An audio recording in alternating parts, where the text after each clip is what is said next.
Roy Suryo dan Tertiva memenuhi panggilan penyidik di Treskrimum Polda Metro Jaya terkait kasus tudingan ijazah palsu Presiden ke-7 Joko Widodo. Roy Suryo dan Tertiva menjalani pemeriksaan pada Kamis 15 Mei sejak pukul 10 waktu Indonesia Barat.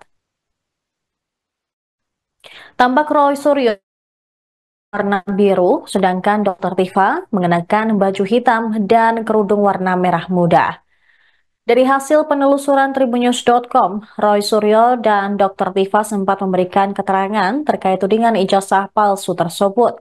Saat jeda salat zuhur, Roy Suryo mengaku diberi kesempatan untuk menunaikan kewajiban sebagai muslim oleh penyidik. Hingga siang tadi dia telah dicecar sebanyak 24 pertanyaan oleh penyidik. Namun dia heran karena tidak ada nama pelapor dalam berkas yang diperlihatkan padanya. Selain itu, Roy Suryo juga menyinggung bahwa ada nama-nama yang dikatakan mangkir dalam panggilan polisi hari ini. Sementara yang ia ketahui, nama-nama tersebut tidak mendapatkan surat panggilan dari pihak kepolisian.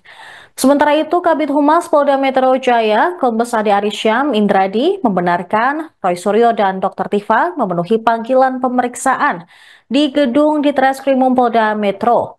Kedua terlapor hadir dalam kapasitasnya sebagai saksi atas kasus tudingan ijazah palsu Jokowi. Ada satu terlapor yang tidak hadir, namun pihak kepolisian tidak menjelaskan alasan ketidakhadiran yang bersangkutan.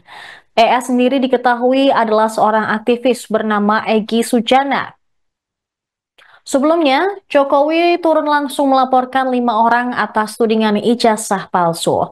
5 orang tersebut berinisial RS, ES,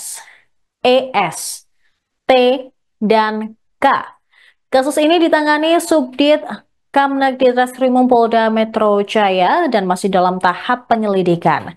Kuasa hukum Jokowi, Yakub Hasibuan, sebelumnya mengatakan kliennya membuat laporan tudingan ijazah palsu langsung ke Polda Metro Jaya karena delik aduan. Menurutnya, Jokowi sebagai pihak yang dirugikan harus melaporkan sendiri atas pencemaran nama baik terhadap dirinya. Tanyakan tadi apa sih, Pak? Pak, ini terkait dengan pemeriksaan adanya atau klarifikasi ini. Ya, jadi alhamdulillah sebagai warga negara yang baik dan dijamin oleh sahabat-sahabat semuanya, saya tadi menjalani klarifikasi, undangan klarifikasi yang pertama pada hari ini Kamis ya, dari dengan surat yang memang sudah saya terima, secara fisik ya, jadi saya harus datang. Dan saya memang juga menyayangkan gitu karena ada beberapa yang sudah disebut namanya ya, tapi kasihan yang bersangkutan seperti Pak Abraham Samad namanya sudah disebut bahkan dikatakan mangkir, padahal yang bersangkutan belum terima surat gitu. Itu kan sebaiknya sistem persuratan di Polda Metro Jaya lebih baik diperbaiki. Jangan sampai kemudian mengorbankan teman-teman tapi ternyata ada yang termasuk juga Bang Rismon ya, sudah disebut-sebut tapi ternyata belum ada surat. Nah, jadi klarifikasi saya tadi alhamdulillah berjalan cukup lancar dari jam 10 sampai dengan ini di break jam 12.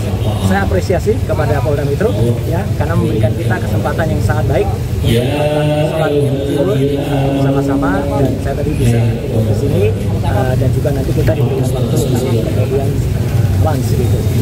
Saya sendiri tadi ya sudah sampai pertanyaan ke 24 ya gitu, dan sudah sampai ke pertanyaan-pertanyaan yang lebih banyak soal identitas tadi. Karena ketika ditanyakan yang lain, saya strict dengan Polda Metro.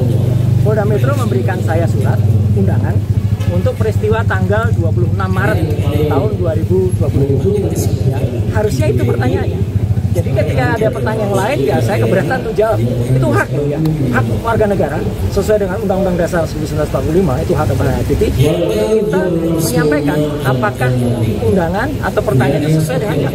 Ketika pertanyaannya tidak sesuai dengan suratnya, ya kita harus menyatakan keberatan. Yang kedua adalah lucu, dalam undangan itu tidak ada juga siapa terlapornya. Padahal kan sudah disebut mana-mana sudah ember tuh ya.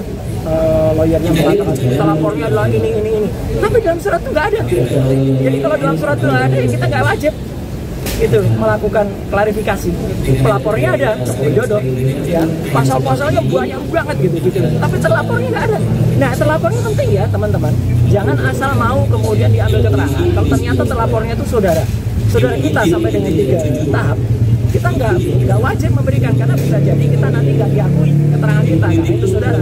Apalagi yang terlapor itu misalnya kita sendiri, ya. Jadi kita nggak usah kasih jawaban, karena kita berhak untuk diam, berhak untuk tidak memberikan keterangan kalau memang itu tidak tertulis. Jadi terlapornya tidak ada. Penting banget ya terlapornya. Yang kedua adalah locus delicti dan tempus delicti 26 Maret itu saya berpegang teguh. Jadi kalau bukan itu yang ditanyakan, saya keberatan untuk jawab.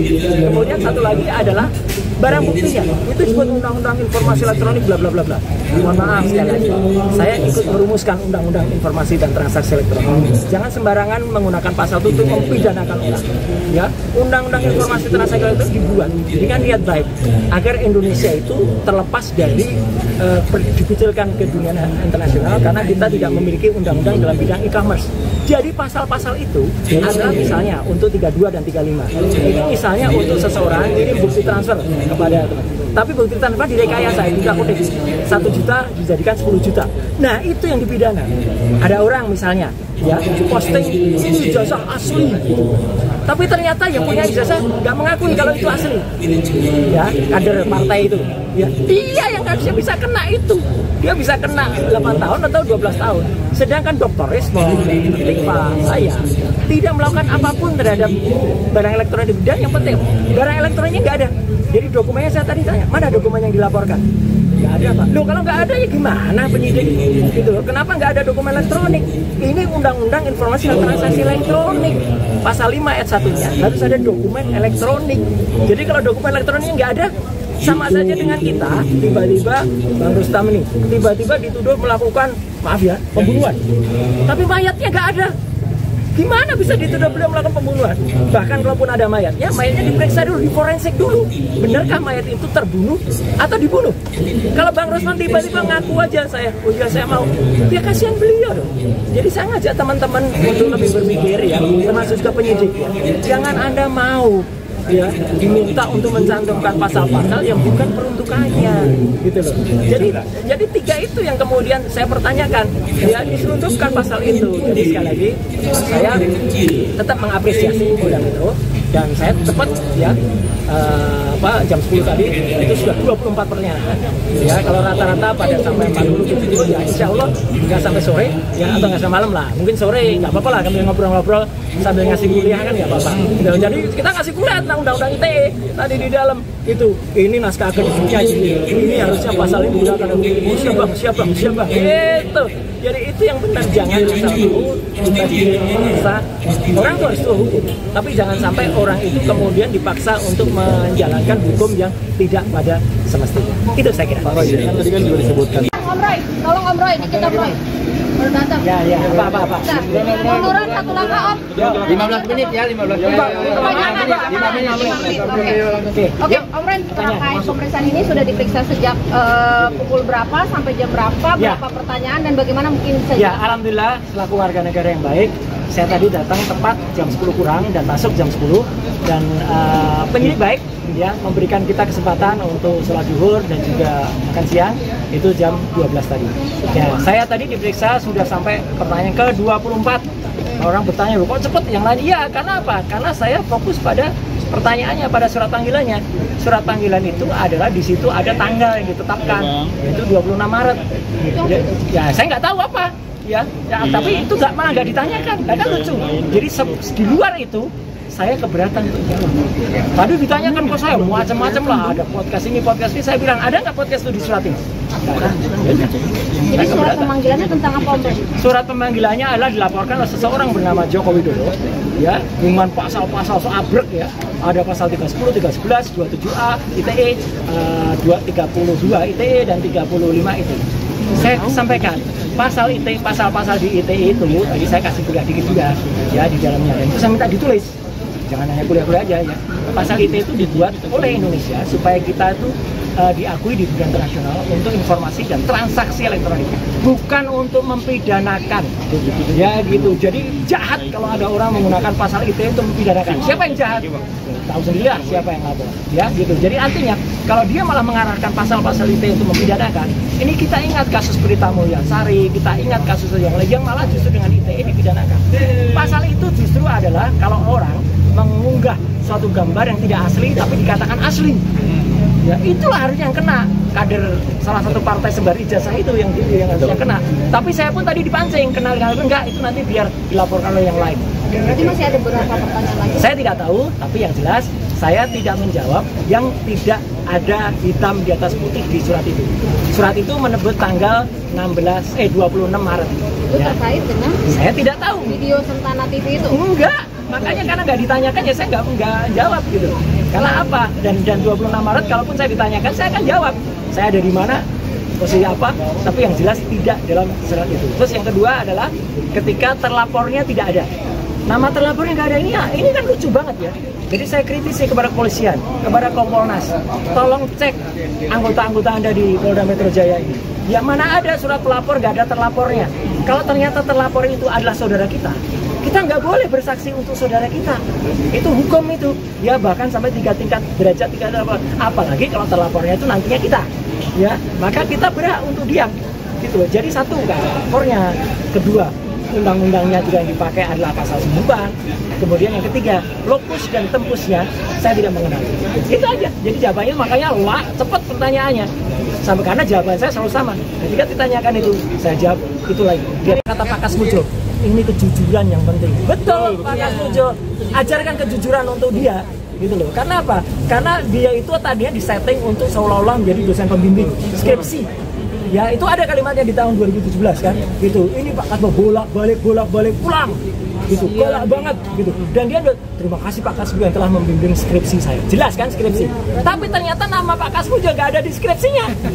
Ini kan meyakini kalau ini benar-benar palsu begitu. Ya biarkan nanti yang udah. Tapi kalaupun nanti ada hasil lapor, semoga lapor itu nanti harus tidak hanya berupa keterangan singkat ini asli atau tidak. Enggak, lapor itu harus detail. Satu, ijazahnya ditampilkan, plok tuh. Jadi semua orang bisa nguji. Sama enggak itu yang diunggah oleh si kader partai itu? Kalau beda, berarti kader partai itu menyebarkan hoax. Gampang kan? Ya. Kalau sama, berarti saya menganalisis gambar yang sama. Nggak bisa lagi dah dikejar-kejar. Yang kedua adalah hasil itu jelas. Kertasnya apa? Itu carbon datingnya bunyinya apa? Kertas itu seratnya gimana-gimana. Terus tiga-tiganya ada 5 atau lebih jenis tinta di situ. Itu jelas. Tinta pertama tulisan ijazah, terus dikeluarkan bla bla bla Undang-Undang Gajah Mada, itu tinta pertama. Tinta yang kedua emboss logo UGM-nya, itu tintanya beda. Nanti terdiri dari apa? 3, tinta penanda tangannya, ya rektor UGM dan dekannya, itu pun lain lagi. Tinta keempat adalah tulisannya si pemilik ijazah, misalnya siapa gitu, Joko Widodo gitu. Itu pun tinta lain lagi. Dan tinta yang kelima cap, itu harus beda-beda dan jelas. Kayak kita misalnya periksa kesehatan, apa mau teman-teman itu terima Anda sakit, Anda sehat? Nggak mau dong. Kita harus detail, SGPT, SGOT-nya berapa, gula darah sebelum makan berapa, gula darah sudah makan, harus seperti itu. Gitu. Ya, ini kenapa dipermasalahkan di akhir-akhir setelah Pak Jokowi? Apa yang membuat jadi concern gitu Mas Ray sebagai pengamat? Kalau saya jadi concern karena ada seseorang yang tiba-tiba mengunggah ijazah itu dan kemudian mengatakan tuh asli. Sebelumnya kan nggak ada, dia yang memastikan asli, maka kita cek asli apa enggak itu. Kalau nggak ada unggahan itu nggak ada. Dan saya memang baru muncul memang setelah ada unggahan itu pada 1 April. Perhatikan aja ya. Dan kami sudah memegang alat bukti yang clear ya, ini terakhir. Alat bukti yang clear yaitu apa? Skripsi yang diterima secara resmi oleh saya, Dr. Rismon dan Dr. Tifa.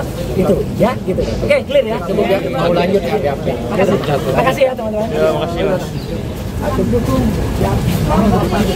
Download Tribun X sekarang. Menghadirkan lokal menjadi Indonesia.